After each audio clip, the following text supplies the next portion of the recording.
నంద్యాల జిల్లా శ్రీశైలంలో trust board chairman Ramesh Naidu, EO Srinivasarao పలు కార్యక్రమాలను ప్రారంభించారు.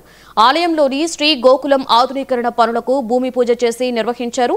నూతన విరాళ కేంద్రం, కైలాస కంకణాల కేంద్రాన్ని ప్రారంభించారు. 500 స్పర్శ దర్శనానికి 2 లడ్డూలు, 300 రూపాయల అతి శీఘ్ర దర్శనానికి 1 లడ్డూ కౌంటర్ని ప్రారంభించి భక్తులకు అందజేశారు. ఫేక్ వెబ్సైట్లలో రూములు బుక్ చేసుకునే భక్తులు అప్రమత్తంగా ఉండాలని, స్వామివారి అధికారిక వెబ్సైట్లోనే రూములు బుక్ చేసుకోవాలని రమేష్ నాయుడు సూచించారు. నమస్కారం. శ్రీ మాత్రే నమః. శ్రీశైల క్షేత్రంలో గత పాలక మండలి సమావేశంలో తీసుకున్న నిర్ణయానికి అనుగుణంగా నేడు టికెట్ తీసుకొని వచ్చే భక్తునికి 2 ఉచిత లడ్లు, అలాగే 300 రూపాయల టికెట్ తీసుకొని స్వామివారి దర్శనానికి వచ్చే వారికి 1 ఉచిత లడ్డు నూతన కౌంటర్లు ప్రారంభించి నేటి నుంచి భక్తులకు ఉచిత లడ్లు అందుబాటులోకి తీసుకురావడం జరిగింది. అలాగే ఆలయం లోపల శ్రీగోకులం ఆధునీకరించాలని నేడు భూమి పూజ చేయడం జరిగింది.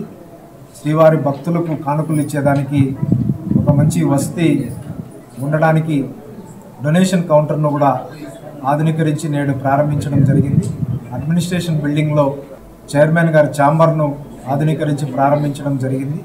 అలాగే భక్తుల కోసం నూతనంగా కంకణాల కౌంటర్ను కూడా నూతన కంకణం తెలుపు స్వామివారి అమ్మవారి కుంకుమ కలర్తో నేడు కొత్త కంకణం కౌంటర్ను కూడా ప్రారంభించడం జరిగింది. ఓం నమః శివాయ. ఈ ఫేక్ వెబ్సైట్స్ విషయంలో ఈ మధ్యకాలంలో 14 భక్తులు ఇబ్బంది పడ్డారు. ఏపీ టూరిజం పేరు మీద రూమ్ బుక్ చేసుకుని తిరిగి ఇక్కడికి వచ్చిన తర్వాత అది ఫేక్ అని భక్తుడికి తెలిసి చాలా ఇబ్బంది పడ్డారు, బాధపడ్డారు. అలాగా భక్తులందరికీ తెలియజేసేది ఏంటంటే స్వామివారి అధికారిక వెబ్సైట్కి వెళ్ళి లాగిన్ అయ్యి చేసుకోవాలి, లేదా ఈ ఫేక్ వెబ్సైట్స్కు గురి కావద్దు.